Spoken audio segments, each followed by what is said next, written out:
What's up, dog fans from the Discord? This is Breaking It Down with Coach V, and today we are going to take a very special look at the 2021 Fresno State offense, but more specifically, the zone run scheme that they utilize so well. Coach DeBoer and Coach Grubb have really had a lot of success over the years, and today I'm going to give you a very brief glimpse into what makes it all work. All right, we're going to get right into it. This is the middle zone run scheme that they utilize so well. It's actually probably their most successful run series, so we're going to pay close attention to that. First off, first play is going to be in 12 personnel with two tight ends stacked at the top of the screen. All right, looks like any normal run play. We've got two tight ends up top. We have a slot receiver, an H-back, who is lined up behind the tackle. He's actually motioned across. And the defense is in man-to-man because 33, you can't really see him, the safety, has moved over. This is going to be really cool. With the right guard is going to help out with the center, as you see off the snap. He's going to help out. 33 is taken off. He's going to get to the second level, and boom. Now, why are we highlighting this wide receiver? That's our old friend Ty Jones. And what is he doing? He's making the corner believe that the ball is still coming out. Therefore, the running back's got all that free room on the sideline. And by the time he figures it out, it's much too late. Inside the 20, they're going in for a score. All right, so here we have the end zone view, which is beautiful. You're actually going to see the slot receiver being able to motion across the formation, which we didn't get to see last time. And you're going to notice right here 33 is following him like a hawk because he's got him in man. Now, this would be great for 33 if he was going to run some kind of route to the left of the defense's formation. However, he is way out of position to follow him now. And he vacates and through the hole. And yes, sir, love is in the air. Why? Because he sees Ty Jones messing with that corner and he's got all that open space. And that is a beautifully designed, schemed play. Caught him in the exact wrong defense, and he's off to the races. That is absolute poetry. Okay, so now we're still with two tight ends, but this time they're going to be even, which means they're not going to be stacked anymore, one on each side. A fairly significant play in the UCLA win. This is about halfway through the second quarter to give them, after the extra point, a 10-point lead. But we're going to break this down from the end zone view because there's a couple of things that are pretty interesting right now. So first off, you got them lined up, and all of a sudden you see this. And the defensive end is trying to communicate with his outside linebacker, and he is furious. Now, I want to talk about this real quick. In the zone scheme, we teach the running back to press the hole and then bounce it. Why? To get these linebackers out of the way. And when he presses that hole and that linebacker steps up, he is now going to disappear. Hayner's going to carry out his fake, and you're going to see him run to daylight. Again, absolute poetry.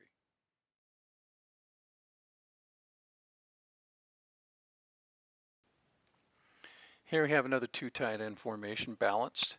We're going to pay attention to the one at the bottom of the screen. He is going to get a tiny little piece of the defensive end, but he's mainly going to let him go so he can help out and kind of wash everybody down from the defensive tackle all the way to the linebacker.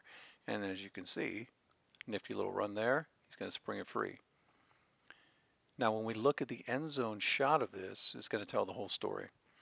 So originally they lined up in the pistol, which is a terrible dilemma for the linebackers and their run fits because they can't cheat to one side. But now he motions them over, so they're feeling like, okay, he's either going to bounce it to their right or he's going to cut it back up the middle.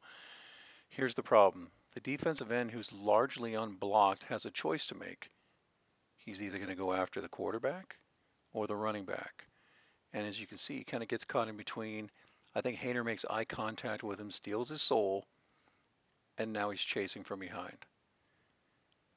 Hayner's feeling like a stud because he can't believe that this happened. He cannot believe that he was the one that was chosen on the read. And that poor defensive end.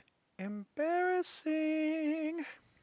Okay, we've got a tight bunch formation with the tight end lined up as an H-back here. They're up against their own goal line. This is actually going to be a play action pass when the tight end comes across the formation.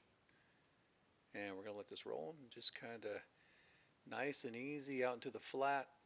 It looks pretty simple. Hey, Nice play for a first down. They probably got a penalty there on a horse collar, but there's more to the story from the end zone. So they're going to line up in the pistol, which we've mentioned before, completely messes with the run fits for the linebackers because they can't cheat anywhere. Now, they think they're getting a reprieve when he's going to motion him back into the spread. And this creates a problem for that defensive end on the right side. Now, we're going to let this play out a little bit. You can see our friend, the H-back / tight end right there. He's going to be the primary target, pretty much the only target. And what happens here is this defensive end is so sure that this run is going to bounce back to the middle of the field, he's selling out. Have you ever wanted something so badly and threw yourself into it so much they end up looking silly? I feel you, bro. Here comes the tight end into the flat and gets dragged down, probably a horse collar. Okay, so we're going to try a little something different here. We're going to watch some pulling action in the run game. I'm a big fan of this stuff. We use this at the high school level a lot. You're going to see these two guys highlighted here. The H-back and the guard are going to be the ones that are pulling out, and they're going to both try to get kickouts. What you're seeing here is a blitzing linebacker / hybrid safety. He's going to come up and get way too far up the field and just get bounced. It's actually a pretty nice run design, but they actually blitzed the absolute wrong guy there, and it gave up a crease. So now we're going to see it from the end zone view. This is the right tackle. This is the right guard. The tackle is going to block down, and the guard is going to pull. You know that H-back's still coming around. But after the snap, the center is the guy who makes this play, because right here you see he's fighting across the face of the defensive tackle, and he has to get across his face or else he's going to penetrate and mess it up. He comes so far across this face that he's falling down. Now we get the great kick out right here by the H-back, cut it upfield, gashing him. Okay, last play we're going to look at basically the same type of thing. This time the two pullers are going to get upfield instead of kicking out. The right tackle is going to stay put, and the H-back and the guard are going to come around. They're going to wrap around the tackle, and they're going to make this play happen. We're going to see the end zone view of this. So again, got the H-back, the right guard. They're coming around hard. Right tackle is going to stay. We're going to let this thing run. And you see the left tackle there, he's highlighted because he's going to fake the down block, shift his weight, and get back to the linebacker to open up this crease. Very nice gain, but it doesn't happen unless the left tackle is athletic enough to change directions and get the kick out. So there you have it. Nice look at Fresno State's run game. Next time we're going to do this with the passing game, and I know a lot of people get excited about that. But hey, speaking of getting excited, Coach DeBoer, Coach Grubb, they're going to bring a modern offense to the University of Washington. I know a lot of us cannot wait. And me, a football junkie, an offensive nerd, I cannot wait to see what these guys do with the type of talent they've got on the roster at the University of Washington.